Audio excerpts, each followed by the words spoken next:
Good evening, everybody. Jim Rosati here, Northside Notch. This is NS9 Live. We've got a fun show tonight. We're going to try to keep it short and sweet for you guys. Pirates are off today, but we are joined by Tyler. And then we also have a special guest, Tim Williams from Pirates Prospects. So, Tim, how are you tonight? Thanks for coming on. Doing good. Thanks for having me, guys. I'm looking forward to talking some prospects tonight. Tim, I got a question for you. Yeah. Why do you not follow me? From which account? Because I got like 3 to try to keep track of, you know? I don't feel like you follow me on any. It's rude. Well, I'm going to make sure that's all corrected by the end of the night, man. I've been saving that for like a week. You should have let me know a week ago. I could have taken care of this a long time ago. No, because then I don't get to call you out live. There we go. You gotta save your cards and use them wisely. You never tweet anyways, Tyler. You tweet like twice a week. So that's probably why he doesn't follow you. Yeah. No. See, I'm not even on Twitter anymore either. I go on occasionally to, apparently stir up some stuff, and then I just disappear. So you hop on to give a take about O'Neal Cruz being a trade chip, and then you let everybody get mad, and then you leave for a week. Yeah. I just go get high for 2 days and disappear into the woods. And Yes. Well, DiNardo is not here. I think it's his anniversary. Is that what it is? Yeah, that sounds about right. Something. I guess we'll let him have. Yeah, we'll let him have tonight. What a loser. But it's been a while since we've had you on, Tim. I think we had you on at the beginning of last year. Yeah, he's a recurring guest. Yeah. I think I was living in another state at that time. I mean, it's been a while. So yeah, a lot of stuff has changed. COVID was going on. Everybody was hunkered down. We weren't going anywhere. But and I remember you made a prediction that night, and it definitely rang true. We asked you at the very end. We said, which prospect that's like not in the top 20 is going to make a big jump, and you said Mike Burrows. And it looks like you were right on that one. I mean, he's been really impressive this year, and I think the biggest thing that stood out, this may have even stood out to me after we last talked, since that prediction, is really his attitude and his confidence in his stuff now. I mean, that is really a step forward to where I think he's starting to realize how good he is, which is what you want from a prospect, because then there's nothing holding them back from, success going forward as they move up, as they face bigger challenges. They know what they can do. And I've been really impressed, even further so, with him this year. So in regard go ahead, Tyler. In regard to Burrows, I've heard kind of mixed reviews on the curveball that maybe the spin rate's not where it should be. I don't know how accurate that is. But scouts love it. Maybe the computer doesn't love it as much. What do you see about that? I mean, I think that it's a little bit hard to get a read on him as far as the consistency of command of pitches, because this year he's been doing a lot more to incorporate the changeup in a little bit more. So when you start doing that, when you increase the usage of one pitch, it can kind of take away from another pitch. I'm confident in the curveball that when he eventually gets that changeup down, when he gets all of his other stuff down, that pitch is going to come back once he puts that priority on it. He's got the making of 3 pitches that all have, great swing and miss stuff, have strikeout potential, have the potential for a very dominant 3-pitch mix that, with his mentality, with his approach to attack the strike zone, to attack hitters with it, it can work. So you're going to see some command issues now as he works to refine everything. But I think he's starting to get to the point where everything's almost refined, and we might start seeing him just piece everything together at this point. Yeah, I mean, you look at his walk rate. His walk rate is the lowest it's been his entire career this year. Strikeout rates right where you want to see it. Really impressive Double-A campaign. So he pitches 52 innings in Double-A. Just officially got called up to Triple-A, I guess officially today, but we got the word yesterday or the day before. But he's kind of on a a fast track. He hasn't pitched a lot of innings in his whole minor league career just because of injuries. So like I'm interested to see what he can do in Triple-A. You mentioned using the changeup a lot more this year because that's the one thing just reading scouting reports going into this year, it was like fastball's great, curveball's great, changeup needs work, right? And then so a lot of prospect rankings kind of didn't have him, I think, as high as you'd hope for, just because of that lack of a third pitch. And if you go to every single website, it's like he could be a reliever, he could be a reliever, he could be a reliever. So, what's your take on that? Is Mike Burrows a starter? Well, I think coming into the year, it was easy to have that reliever risk on him because, he did miss a lot of time last year. I think off the top of my head, it was only like 45 innings that he pitched last year. And, when you have a guy who he's making the jump to Double-A and he hasn't really gone a full season of work, when he, hasn't shown that ability, when he doesn't have that third pitch to point to, there are a lot of reliever risks there, but I think he's done a lot to really answer those questions and put a lot of that talk to bed, where if he is a reliever, at the very least, it's a guy who is going to come into the majors and be a multi-inning once through the order guy. I don't think he stays there that long, though. I think that he advances beyond that, even if that's where he starts off. This is a guy who I get kind of a AJ Burnett vibe a little bit as far as his combination of the simplicity of his stuff. His stuff is so good. He doesn't really need 5-6 pitches. The 3 that he has are great now. The 2 that he had before, even with the changeup, were some of the best, one of the best fastball curveball combos in the system. So starting off there, you already have a major league foundation, but I keep coming back to the attitude and the confidence from him. The biggest thing that stood out to me last year was he right away called out the old front office for how they impacted his development. And being around that front office, being around, players of that time, a guy like Burrows would not have spoken out before. He would not have been able to say, they held me back and I am better because I'm able to do my thing now. And I think that's absolutely true. And that's a huge thing, is that he's able to do his own thing now. Can I ask you what exactly pointed out to the front office how to back from? Was it making him throw the 2-seamer, which I think was the big sticking point that everybody talked about, but there's probably a lot more? In his particular case, it was more the work off the field. They had a very specific training program that required people, run through the same drills, do the same weightlifting stuff. And it was actually detracting from his game, where it was making him weaker instead of stronger. He was going into his starts more fatigued, and he wasn't able to say no to that because they had it where everybody had to do this. And now he's able to say, this is something that doesn't help me in the game. I don't want to do this. This is something that does. I want to do it that way. And basically his entire workday, his entire preparation and, training is customized to him now, as it has been for all players across the system now. He's really benefiting from that because it's allowing him the just authority and the agency to take control of his career and say, this actually isn't working for me. I don't want to do it. And unlike the old guys, they're not making him do that anymore, and we've seen the results. Yeah, I remember. I don't know if you maybe wrote about it back. Gosh, when Garrett Cole was getting drafted, Dylan Bundy and the long toss program, everything was so uniform, and we've been vocal that we're not thrilled with Ben Sherrington, put it that way. But that is one, I think, positive of what he's done so far with that minor league system.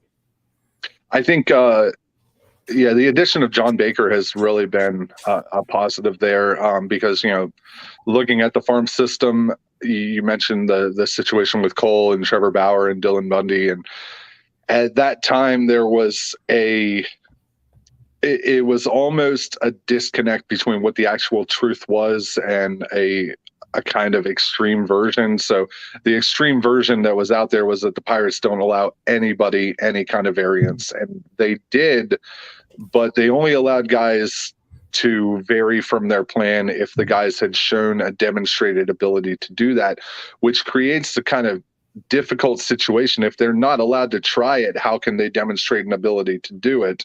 And, if you're going to say, it's basically set guys up to where it's like, we will allow you to do it, but we're not going to give you a chance to get into that situation to where you can do it. And so it did turn a lot of guys off who had that concern that maybe they won't let me follow my career path. And that ultimately did happen with Burrows, an 11th round pick who didn't have a lot of say. He didn't have the power of a first round multi-million-dollar bonus guy who can kind of take more control of his career. He just had to kind of follow what they were doing.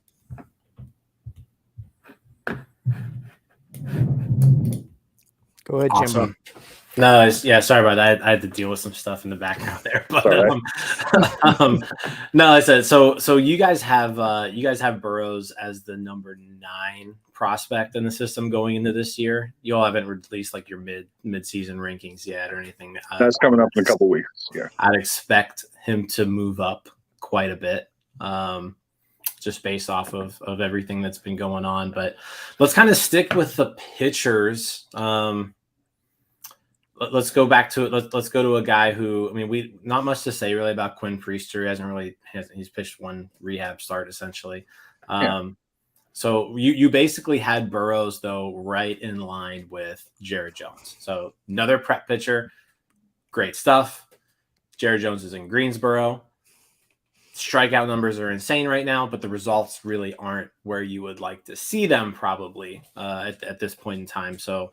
Kind of like walk us through like what have we seen from Jared Jones this first half of the year? Well, I mean, I think that the stuff is fantastic. I mean, if he wants to, he can sit in the upper 90s with this fastball. He's got tremendous break on the breaking pitch. It's kind of a similar situation that we were talking about with Burrows, where there are some flags that are starting to come up that indicate there might be a reliever risk. Even if Jones is a long reliever, the control, that's something that he's going to have to get better at. And that's something where it could be he doesn't have to throw 98, 99 every time to get outs. Maybe he can get outs at throwing 95, 96, 97, scaling it back to get more control. Typically, that's something where if you have a guy who is young, who I believe Jones is 19, 20 right now.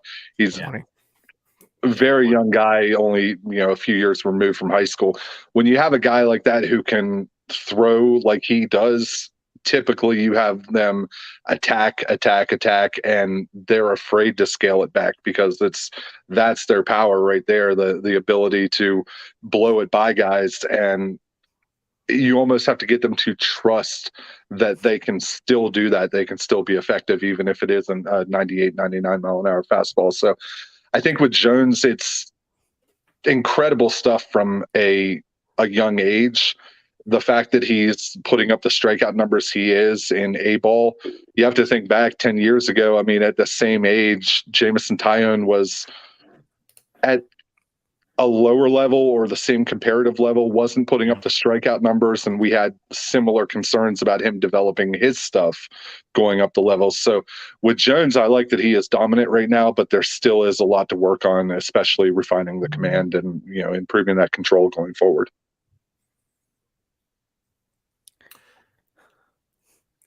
Yeah, I mean the walk rate's actually been a little bit better this year than from what it was last year. Strikeout rate's a little bit low.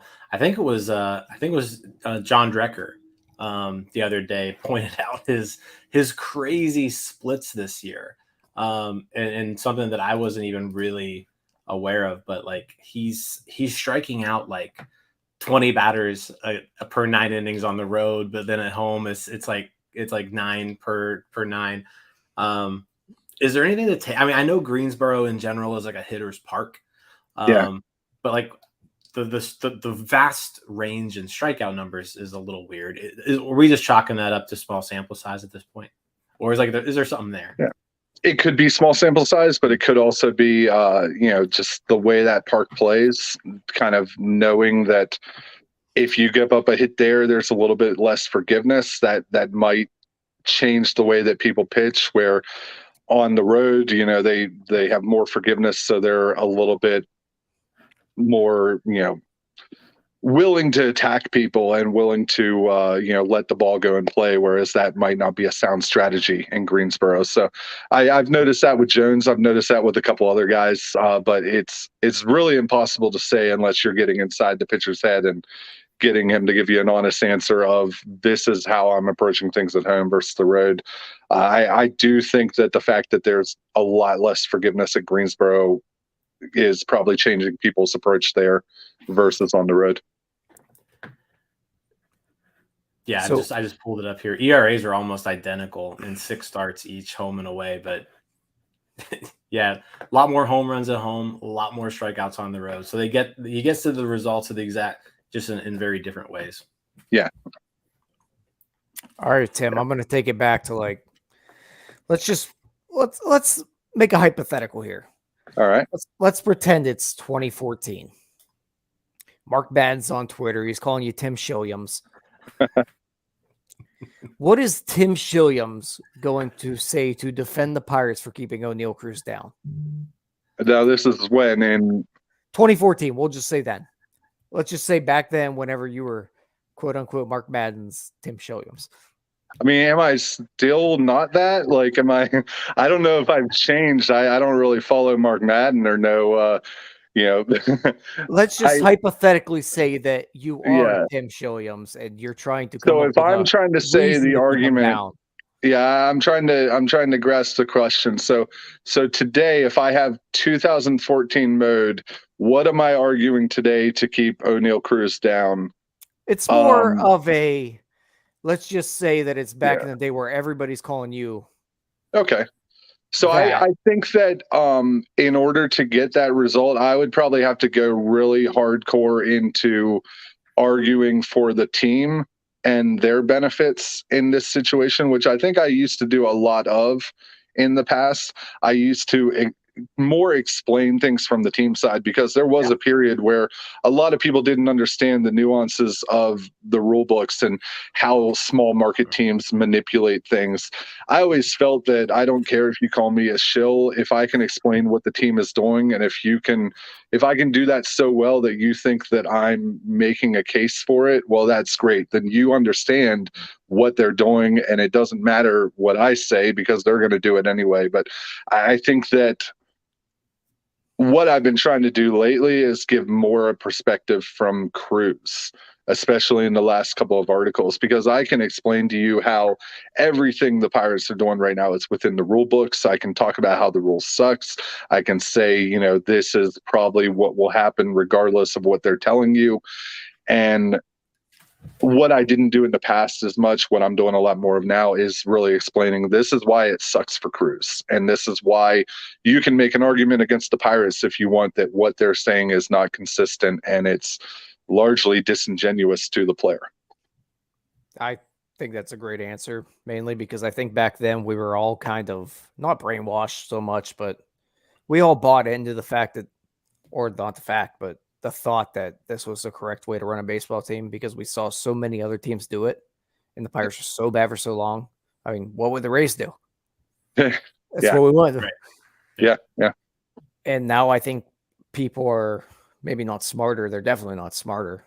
They're a lot dumber, but they at least know the other side a little more. They just ignore it. I don't know if people are dumber now. I think people are just more interested in the players and like what's best for them, and how they watch and consume a baseball game, as opposed to what may be a best business decision for the team. Yeah, I can see that being the case. I've noticed that people are following players more, especially with the emergence of places like Draft Street, FanDuel, more daily fantasy stuff, and then following prospects themselves. It seems people attach themselves more to people to follow instead of just following the actual team. I think that ultimately with this Cruz situation, with the whole, should they call him up now versus the benefits later, fans can get on board with the logic of it's smarter in the long term to call him up later to do this. It's better for the team. And this way, it's going to be lower finances. You're going to be able to keep him longer. I think the problem you run into in Pittsburgh specifically is a lack of trust in that you're going to argue for the team. You're going to argue that, it's better for them to save money. It's better for them to try to maximize the control they have of this guy. Well, at what point does that turn into spending? At what point does the savings that we're arguing for O'Neal Cruz turn into, we're going to pour that into really contending more than we did in 2015, more than we did after. We're going to really contend, and every single dollar that you see us saving, you can celebrate because on the other side, we're going to use that in a smart way. And I think that's the buy-in that a lot of Pirates fans don't really have right now because they saw what happened before. There's hardly any trust in Bob Nutting. Even if you do trust Ben Cherington, even if you trust John Baker, even if you trust O'Neal Cruz to be everything you thought he would be, there is still that lack of trust in Bob Nutting. And I don't think we're going to get that trust until we see the situation come up again and see him tackle it in a much different way. Yeah, I think he lost all the good faith that they built up. I think it's all gone. And by the way, it's hard to get that back too. That whole rant from Tim there is going to be a great clip. Great. So I'll just head out of Twitter for a couple of days. You guys let me know how it went. Yeah, there we go. Yeah, well, I was going to wait until a little bit later in the show to talk about Cruz, but hey, let's just tackle it now.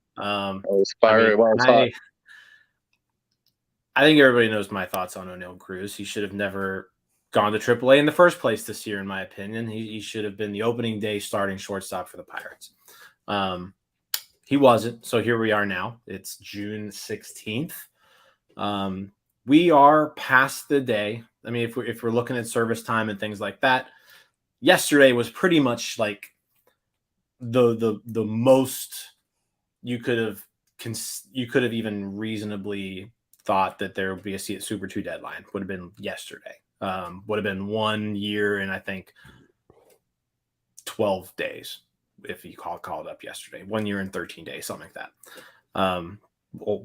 113 days. Sorry. Yeah. So we're past that point. There was a report today.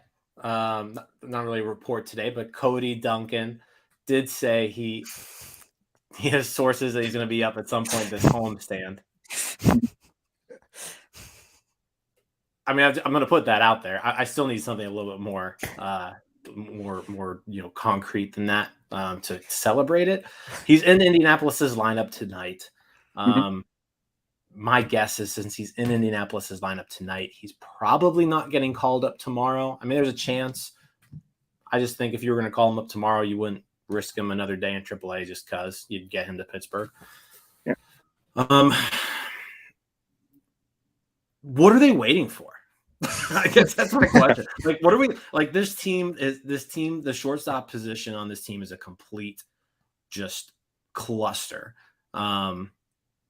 He's been performing pretty consistently now for 6 weeks. Like his April woes are far behind him. He's playing much better now. Like when's O'Neal Cruz going to be up here, Tim? I mean, I think that we can all agree that Super 2 has to be playing the biggest role here. And, as you laid out, we don't really know when Super 2 passes. We have our guess, and it kind of has passed at this point where they could be safe bringing him up, especially since they have so many rookies that they almost control the market. Like they can they can manipulate it to where it's like, O'Neal, you're going to get the lowest amount of all these guys to guarantee that if anybody on our team gets it, it will be you last after these dozen other players that we've called up ahead of you. I think that ultimately it runs into a situation where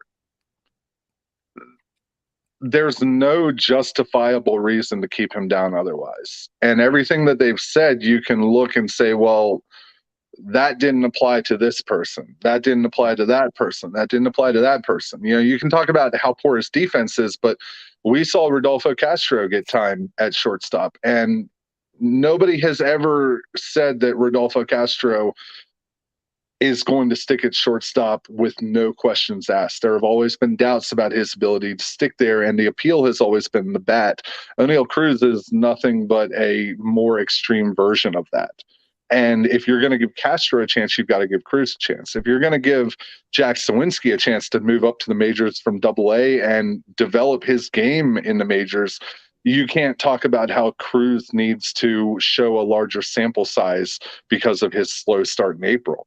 There are just so many arguments you can make where you can say the Pirates did it this way with another player and they're doing it completely different with Cruz. And I think ultimately it circles back around to, number one, Super 2.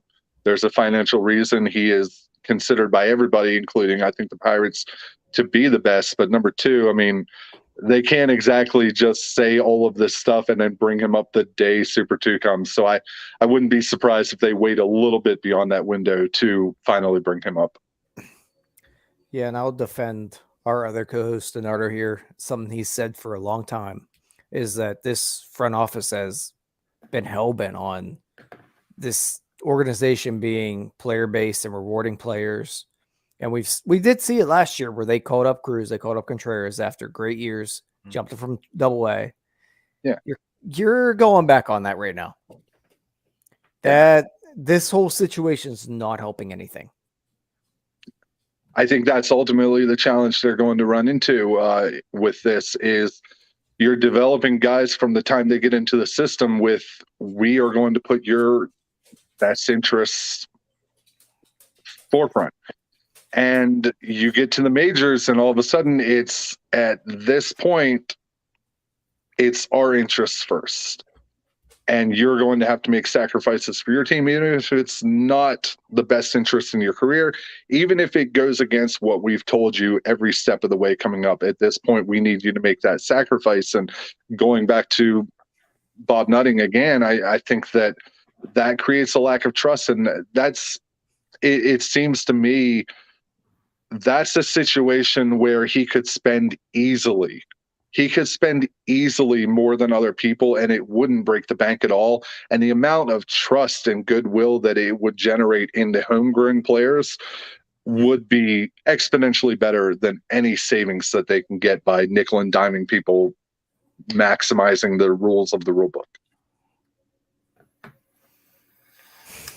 Yeah, I mean, there's that, and then there's also, if we're talking about DiNardo, he's the very cynical one here, and usually I'm the cynical one, but DiNardo's even more cynical here.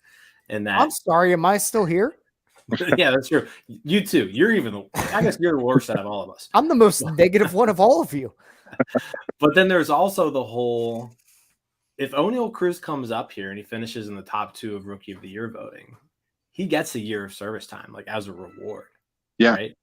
And right now, no one has taken the reins in the National League for Rookie of the Year. Like there are some good performances out there, but like you can't look at anybody and say, oh, that guy is clearly the favorite right now.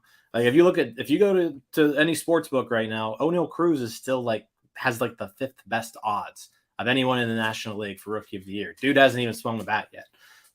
So that's another thing too, where like you look at this and you're like, are the Pirates just going to keep him down because they're scared that he's actually going to play well and just screw them over anyways and pick up a year of service time? That's another factor because that's even harder to project out than Super 2 is. At least with Super 2, you can have an actual date and say, this is how much service time he'll get this year, and here is how unlikely it is that he'll be Super 2 with that service time. But you talk about Rookie of the Year. Well, if he comes up and hits, 20 homers, 25 homers over the final couple months, it doesn't matter when they called him up. If he can outperform as you said, largely underwhelming National League rookie class, I think right now Mackenzie Gore might be the only standout, but you're still talking top 2. So all he has to do is just be a qualifier and lead the rest of the qualifiers. And right now that's not that difficult. That's another thing that, probably is impacting it, but I really don't know how you get around that unless you You call him up at the end of July to the point where he couldn't possibly do that, almost in a situation like Brian Hayes, where no matter how good your numbers are, they won't consider you because of playing time. God, I hope that happens. I hope they call him up this weekend and that happens, just to piss all over him. Honestly, I want nothing more to come from this year than O'Neal Cruz to come up, just perform, and finish top 2. Like, I would just love it. And then just the Pirates get screwed over, and they deserve it, quite frankly, for what they're doing. So I would be so happy about that. Then maybe they'd be forced to actually like sign the guy to an extension, pay him some money. At that point, is he going to sign a contract? Yeah. I mean, I wouldn't. Guaranteed money is guaranteed money. I mean, you might be able to figure something out. But well, we talked quite a bit about Cruz. There's a lot of other people I wanted to get to. Hopefully O'Neal Cruz is up this weekend. I don't know if I can take another. Like, I go on vacation for 4 days, so I'm gonna go 4 days without Pirates baseball. O'Neal Cruz better be in that lineup when I get back from vacation. I'm just gonna lose it. I'm gonna lose it. All right. So O'Neal Cruz, number 1 prospect in the system. Let's just go down the list here. So, I mean, Henry Davis is back in Altoona. I think when he's been in the lineup, I think you've got to be thrilled with what we see from Henry Davis so far. Yeah. I really like that aggressive approach. I know it kind of draws alarms every time he gets hit by a pitch, but throwing on that almost catcher's gear at the plate and still being able to hit bombs with that Jeff Bagwell style, big leg kick stance, like the big crouch stance he has. It's fun to watch him play. I've just really been sitting back. I mean, he's already one of the top prospects, so you don't really have to evaluate a guy like that except for just looking and being like, yep, there's the power. There's the power that we're waiting on. And hopefully in a couple of years that carries over to behind the plate in Pittsburgh. I don't know in my lifetime that I can remember a prospect that is in the Pirate system that has just raked the way that he has. I know it's been a small sample size because of injuries and everything. But even the top prospects in this system, it doesn't seem like have hit like he has.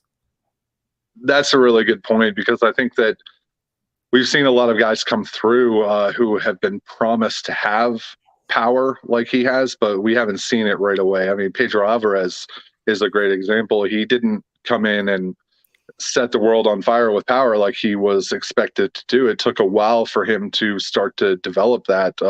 Josh Bell is another guy who praised for tremendous raw power, but it took him a long time to develop that. And the fact that we're seeing this from Davis right away, if those guys could develop into more from less than impressive results, what is he going to develop into when he's already showing impressive results? So clearly the bat we like.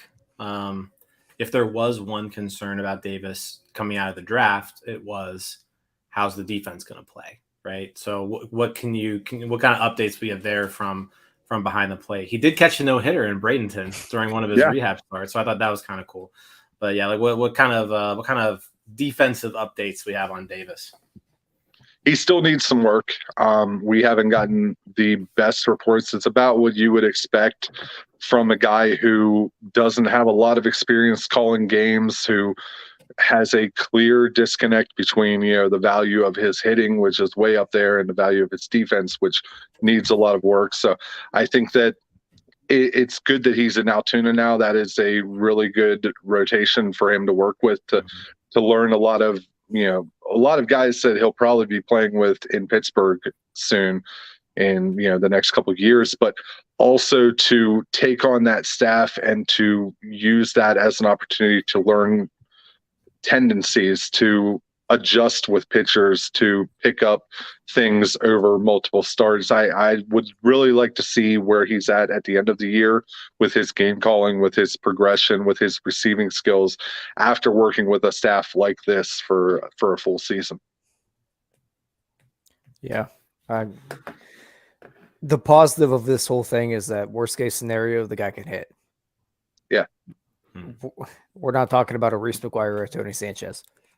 Yeah, and I think too, one thing to his advantage is it looks like the catching situation is going to go towards more automatic balls and strikes. So that receiving aspect, even if he can't fix that, is mitigated a little bit. Ben Sherrington, teller of the future. Anthony asked in the comments here, while we're on the subject of Davis, is he in Pittsburgh this time next year? What do you think?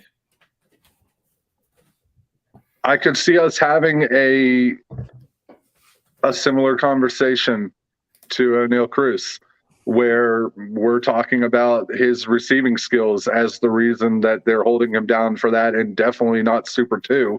It's definitely this tangible thing that will be gone once Super 2 passes. So I could see him. I could see him being next year's Super 2 guy if he continues hitting like this.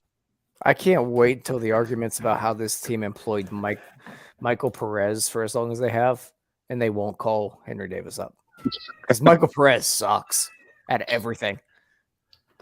Well, when you look, whatever the catcher situation is going to be next year, it's going to be bad. Yeah, it's going to that's the other thing. Like same with this year, where the shortstop position has just been awful. Like the catching position is going to be bad next year, and you're going to have Henry Davis knocking on the door, and it's like, let's go. And at that point, he'll probably have a full season in Altoona. He'll be going to Indianapolis to get more work, probably get work with more veteran guys, but it's going to be, if you thought this year was bad, next year is going to be really interesting with Davis hitting bombs and no catcher in the majors. So we've heard Sherrington talk about, well, I don't know if he's really talked about it, but AAA is just not important in his mind, it seems like. Can we really argue putting Henry Davis there? I think the way they're treating AAA, I don't think it's important as a guy like Jack Swinski has to stop there before going to the majors. I think it is important for guys who, may need a little bit more experience against a kind of major league light atmosphere where you have a lot of guys who they've been in the majors. They know, the tricks, the shortcuts, how to get a hit, how to get a strikeout, how to get ahead on a hitter. There are a lot of things that you can learn in AAA if you can't make that jump from AA to the majors. And I'm very interested in the fact that the Pirates are more aggressive with that AA to the majors jump, but they're starting to establish that AAA as almost a way to refine in a more veteran environment, if you will. That's just from my perspective of who they've sent there and how they've treated it. So I could see Davis benefiting from that just because the type of pitchers that he would be seeing there, you're not getting the prospect group like you are now. You're probably going to get a more mixed group like you would see in the major leagues. Just the talent level would be a step lower, obviously, because it's AAA. But as far as what you're learning, he could probably benefit from that. Right, and he's not going there for the stick. He's going there defensively.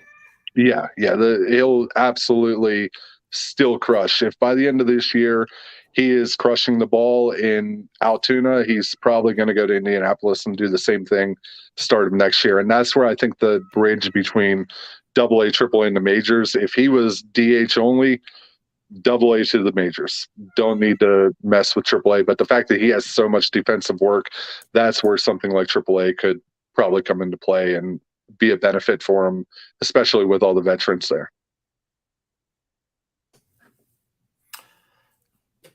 Awesome. Yeah, I'm really interested. I'm looking forward to Davis coming up. So I was a proponent of drafting him last year, and it seems like it's paying off. Although last year's draft class, there's a lot of guys who were playing really well from that class. A lot of dudes. Yeah. We're gonna look back on that class, I think, and be like, this class was good. All right, so 2021 draft pick, Henry Davis. Let's go to 2020. Nick Gonzalez, also in Altoona. Last time we had you on the show, you said you talked to a scout, and he said Nick Gonzalez future batting title. Yeah. there were a lot of people who were really high on his hitting ability, and that's been the biggest red flag that hasn't. You talk about, guys who come in with a big report and then don't show that. It hasn't been power for him. He came in with very high contact grades to the point where multiple batting titles, I think, was the report at the time. Like, not just he might get a batting title, but he could be a guy who consistently is a batting contender. He has had a lot of swing and miss to his game, more than you would want to see from a guy who comes with that elite contact grade and rating and expectation. And that really raises a red flag because he doesn't hit for a lot of power, so there's not a lot to offset that. When you start taking away the bat, when you start taking away the on base ability, it starts taking away his value, because ultimately he's a guy who was drafted as a shortstop, but he's going to be a second baseman. He's going to be a little bit more bat first, middle infielder. You start taking that bat away and you're reducing his value to where it's kind of an average starter, maybe above average if he can develop it a little bit more. But I think there are some red flags right now where he's not looking like the lofty expectation that was surrounding him around draft time. How worried should we be that he's just going to be that he's just going to bust? I mean, at this point, the silver lining that I can find is that this isn't just him. That you can look at a lot of players and there are some uncommon strikeout issues in the system in the first half.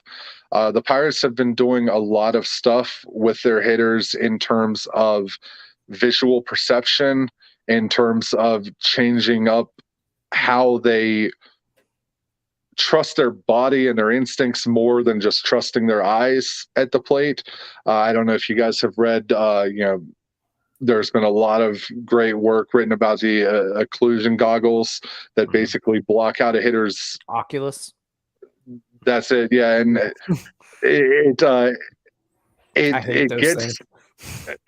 gets a guy into a situation, I guess, where he's not just staring down waiting for it, but he's kind of trusting his body a little bit more from the conversations I've had. And I think that if you take that same mentality to the plate, where you're changing the way you're reacting to the ball live in the game,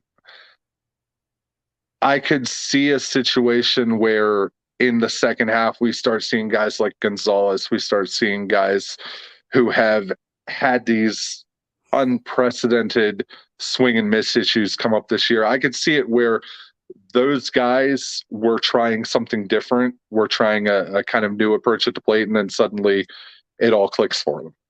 That's my hope anyway, just because this is a widespread thing. If it's not, then that starts to be a concern for this development team, that they can draft a guy like Gonzalez and then he can develop some swing and miss issues under them when he was seen, as such a high quality contact hitter coming in. My first point is that I hate those Oculus goggles. I think they're stupid. I don't understand how they work. I don't want to, whatever. It's a whole thing. I'd like to feel the bat hit the ball, personally. You're such a boomer. I'm sorry. If I'm working on my swing, I want to feel the bat hit the ball. I want to feel me not hit it. But I think we're not going to get into the technology. I know. I'm not even going to engage in that conversation. Yeah, I know.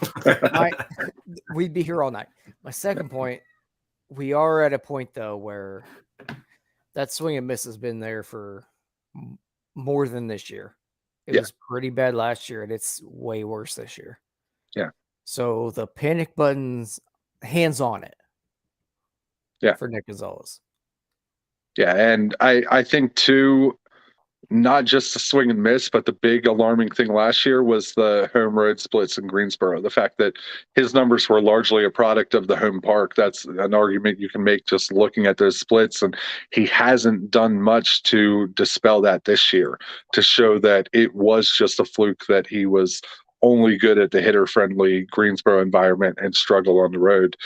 he's in a more neutral environment this year and is still struggling and isn't putting up anything close to what we saw Greensboro at home last year. Yeah, I'm getting to the point where I am concerned with Nick Gonzalez. Hopefully, I mean he's injured right now. It's been 3 weeks since he's played. Hopefully, we see like a new Nick Gonzalez when he comes back, kind of like how we did in Greensboro last year. Like he missed some time, came back, and then after like a week or two, he was like a completely different hitter and ended the year just absolutely on fire. So hoping we see that this year. How about his double play combination partner there in Altoona, Liover Piguero? I know you wrote some good words about him the other day. He is, for his age, I think, just very impressive. Coming back down to earth a little bit, but had an awesome start to Double A. But I mean, he's only 21. Doesn't turn 22 until December or something like that. New Year's Eve is his birthday. So one of the younger players in all of Double A, more than holding his own. Has he, first off, I guess, has he jumped Gonzalez in your opinion as far as like the better prospect? And like what can Piguero become? I mean, he's getting pretty close now to where, I mean, he's in Double A and he's performing. So like he's kind of knocking on the door right now. Like, what could we have there with Piguero? Number one, I think, yes, he has jumped over Gonzalez. I think that's an easy call to make at this point, just because he has struggled, but he has lived up to his tools more so than Gonzalez has. Number two, I think that as far as what he could become, there are a lot of options. Because of the tools that he has, because of his ability to provide value on defense, to provide value offensively with contact, with speed, with power, I think you've got a lot of possibility for him to work his way to be a perennial 3 to 4 WAR player who ultimately is going to get there through a combination of power, speed, defense, all of those things, but maybe never one thing consistently every single year. It's just going to be his ability to do things all over the field is what's going to drive his value. And I think he has that more than anybody, in that he can get value from everywhere instead of Cruz. We're talking about his bat for sure, and where will he play? We're talking about other players with defense. We're talking about, pitchers, maybe a starter or reliever. I think Piguero has enough working for him that he is just going to be a good player, and a good player in different ways, but a good player in that he's always going to provide value for you. So you're not concerned about the 12 errors? I'm not, especially because with him, it's mostly throwing, and he has shown a really good tendency to throw on the run and throw on the run with accuracy, but he does show a little bit of a tendency to let his arm drop down a little bit, to get a little bit, I don't want to say sloppy, but not always fundamentally sound. And I think that, we talk about he's 21 years old, that will probably clean up. I mean, we've seen worse defensive shortstops who have cleaned up better. Jordy Mercer ended up being a very solid defensive shortstop and was, at this stage in his career, not a solid shortstop. So I think that I think that the problem that Piguero has right now, they're definitely fixable, and I think that it will definitely come with more experience and age. It's crazy to think that Piguero is 21 years old, and it feels like Marte's been off this team for like a decade. Yeah. And yeah. That's the one thing though that I really liked that Cherington did with this rebuild that Huntington wasn't doing as much.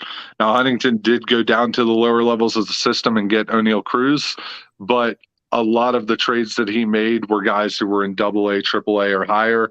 A lot of the guys that Cherington brought in were younger guys, and that's ultimately the result, is that it seems like Marte's been around, been gone for a long time, and the guy they got for him, it seems like he's hardly been in baseball.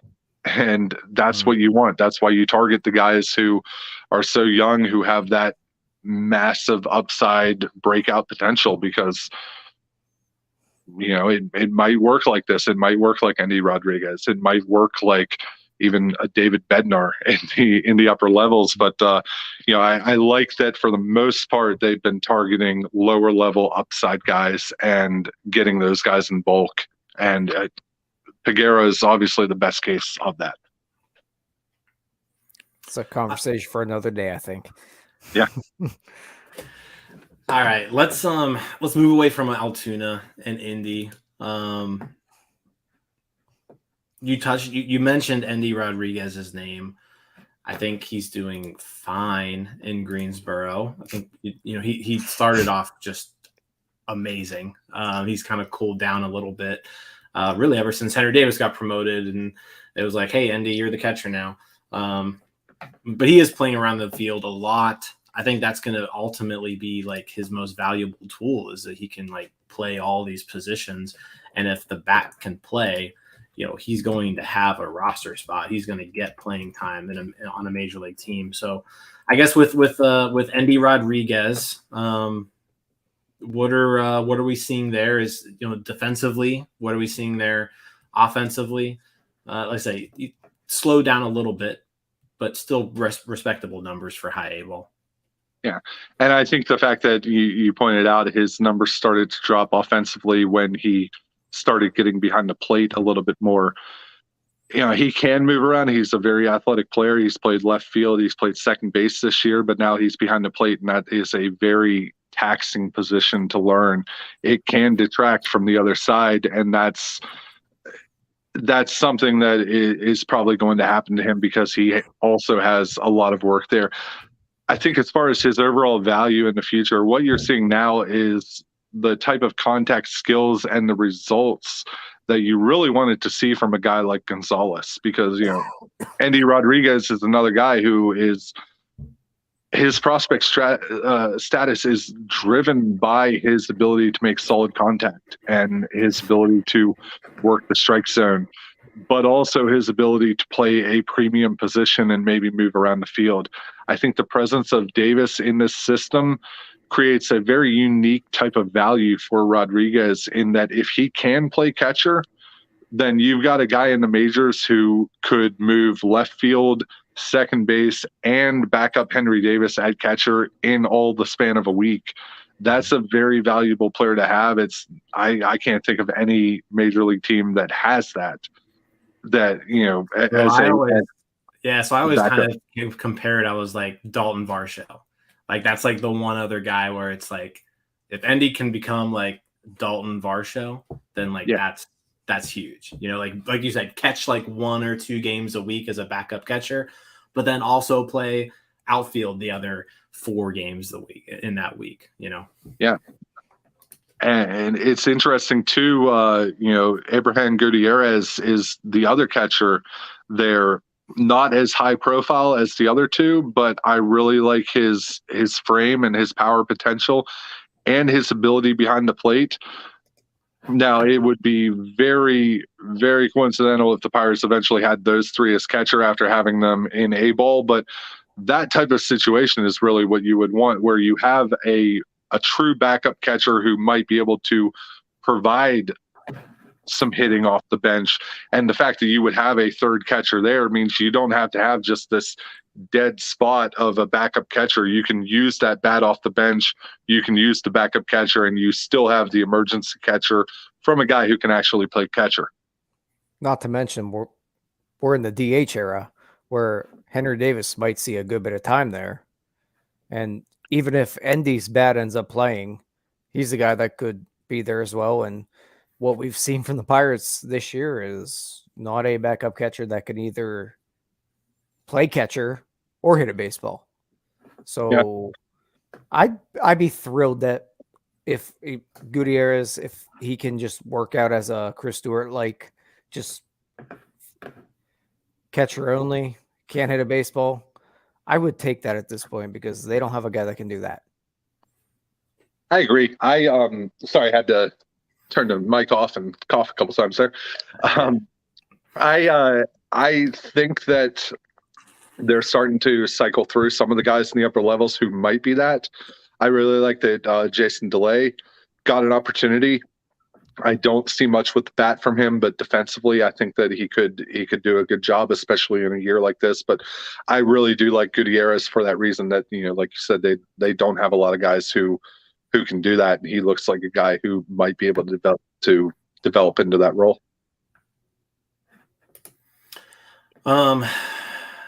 Real quick, because we're coming up on our hour, I wanted to keep this right at an hour here.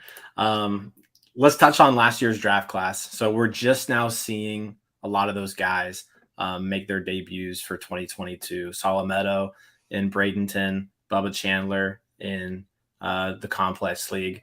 I think Kellington still sidelined, Lonnie White's sidelined, Braylon Bishop's in the Complex League. I guess just, it's only been like a week or two for a lot of these guys, but what are some quick kind of tips, quick pointers on these guys that, through their first week or two of pro ball this year? Well, I think the most interesting thing, and this is actually something that will be going up as part of tomorrow's article drop on Pirates Prospects, is how the Pirates are handling the FCL, the Complex League. All of these guys would have, if the Pirates didn't spend on them, they would have gone to college.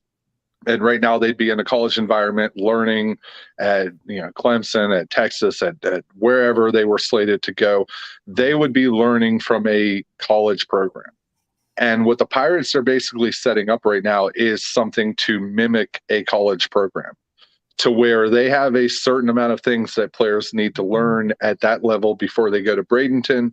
And then they have things that they need to learn in Bradenton before they go to Greensboro, which is where we saw Henry Davis, drafted out of college, go towards. So they have a system that they've set up where all of these guys are going to get work at the complex. They're going to get work in single A. And eventually they have certain checkpoints that they're going to have to cross before they get up to Greensboro and kind of almost graduate that college environment, get every single thing that had they gone to college, they would have gotten. And so that's a kind of interesting change that I'll be going into a little bit more detail tomorrow. As for the individual players, Solometo is obviously ahead of everybody. He's already in single A. Love the delivery. I'm a big fan of his stuff, his deception. He's held his own so far at a very young age, so that's been really good to see. Bubba Chandler has a little bit more to work on, being developed as a two-way player, but he's up to, I think, 4 innings at this point as a starter and working exclusively as a DH and showing a much better swing than he had even in spring training. The amount of progress he's made in such a short amount of time has been impressive. He will probably go to Bradenton by the end of this year. And then, Kellington, when he kind of comes back, when he's fully worked up, will also go there. And I think Lonnie White Jr. could have a chance, but he'll probably get work in the Complex League upon his return. Overall, it's just nice to see all of those guys getting work, and a couple of them slated to either already move up to Bradenton or eventually move up and join Solometo. It's going to be interesting. It's almost like they're running an elite recruiting class in college with what they did last year, and now they have to develop them in the same way. Yep. I feel like I guess it's kind of it's kind of cool too. I mean, you mentioned like college, like they even have like the whole dorm style in Bradenton. They can work with Pirate City. So yeah, that makes sense. So well, that's an hour. I got one more question if he's got time. All right. You got one more question? I've got one more question too, so you go first. It might be the same question. Okay. Reports Quinn Priester's throwing a 2-seamer. What do we think? I mean, he wasn't dominant last year with his stuff, and he has quality breaking stuff, which typically indicates the fastball's a little bit too hittable. That kind of backs up in the reports, the stuff that I've seen. He is a solid all-around pitcher. He's one of the smartest pitchers I've run into as far as developing, as far as knowing what he needs. That type of pitcher, I want them having as many pitches as possible, because I think that ultimately he's going to be able to get into a point where he can mix all of those. So the more weapons you give him, the better. But specifically in this case, he hasn't been very dominant, and it's kind of more been, you can make an argument that it's the fastball more than the breaking stuff. So giving him an alternate fastball, not a bad idea. Yeah, I think it's a way to get guys out early in counts. Yeah. Especially if your four seam's very hittable. Yeah. That or a recovery pitch. If you're falling behind a little bit with your command, you can just throw it and let him put it in play. Or even if your changeup's not great, you have something that can run in. Yeah. All right, I changed my mind. I have 2 more questions. I'll make them quick. All right, first question, because we didn't really touch on it at all. Outside of, we talked about Endy Rodriguez. Outside of Endy Rodriguez, there's really not a whole lot to like with the hitters in Bradenton or Greensboro. I guess give me one guy where it's like maybe not popping off the charts right now. Don't say Jacob Gonzalez because he's like 40 years old. But like, other than Jacob Gonzalez, give me a name in Bradenton or Greensboro that it's like, pay attention to this guy. Yeah, I think from a tools perspective and power from middle infield, Michael Escoto, he would probably be the standout. Dario Lopez is another guy who I've heard nothing but good things on.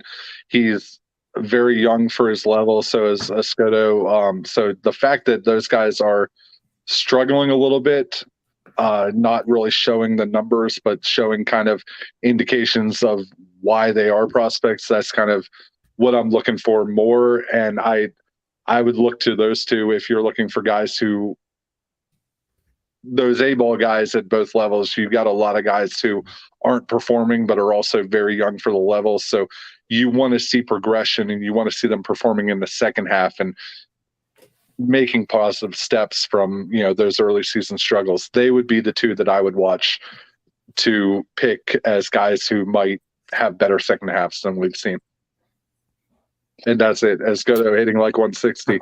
He's not hitting well right now, but he's got tremendous raw power. He is not making good contact, but it's one of those things where he's a young guy. If he were in Bradenton a level lower, he might have better numbers, but that probably isn't a challenge for him right now. He's probably at that point where he's too challenged by this level, but he's not going to be challenged enough by that other level. Yeah, I mean, he literally just turned 20 last week. So yeah, he's a young guy.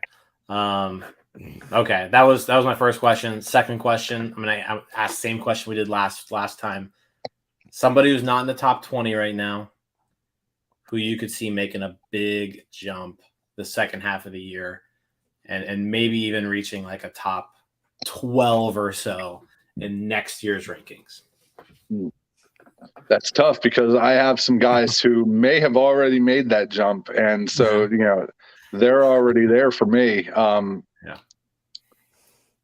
I'll say a guy who's already made that jump to like the 12 range for me is Carlos Jimenez in Bradenton. 19-year-old starter, averages 94 on his fastball, has ridiculous swing and miss stuff on his changeup and his curveball. Has kind of a 3-tier system where the curveball is upper 70s, the changeup is kind of a little bit of a hard upper 80s cutter, and then that fastball gets a lot of swing and miss. And he would be a guy I would look at, but in my book, he's already moved up. So as far as a guy to watch who might be able to make that jump in the second half, I would probably say I'm going to go Braylon Bishop just off the top of my head because I really like the swing. He doesn't have the big bonus and the higher draft position that will get him that higher initial rating. But I think as far as the tools, the bat, he should be rated a lot higher than he is right now. He should be definitely top 30, maybe even top 20 I don't think there's a lot that separates him from, some of the other guys who are ranked ahead of him. Awesome. There you go. Two names there. Carlos Jimenez, Braylon Bishop. I like it. I'm a big Braylon Bishop fan too. I think just the tools are all there. So cool. Well, that's an hour and 5 minutes. I said we'd keep it an hour, so we went a little bit over. I appreciate you joining, Tim. We'll pay him overtime. So you can always catch Tim at piratesprospects.com. Yeah, you do your articles daily there. Always good stuff. You won't find better coverage of Look out for Pirates his mid-season top. How minor many? league system than there. So Probably 30, mid-season top 30. Probably looking at start of July for that. there we go. Start of July, mid-season top 30. Yep. And look out for Carlos Jimenez. He's already in your top 12 apparently. That's Already there. Yeah. That's a big jump. It's a big jump. All right. Well, you got anything else to add, Tyler? Nope. Thanks, Tim, for coming on. Yeah, I appreciate you That's guys my having me internet's on. This cutting was a lot of fun. All right. Well, I appreciate you as well. That's going to be it for today. Tomorrow, Pirates play the Giants Friday night. So we'll have a post-game show after the game. I won't be on there. I'm going on vacation, so you won't have me for a few days. But Donardo and Tyler will pick up the slack. So, but again, this is NS9 live. Thanks for watching. See you guys.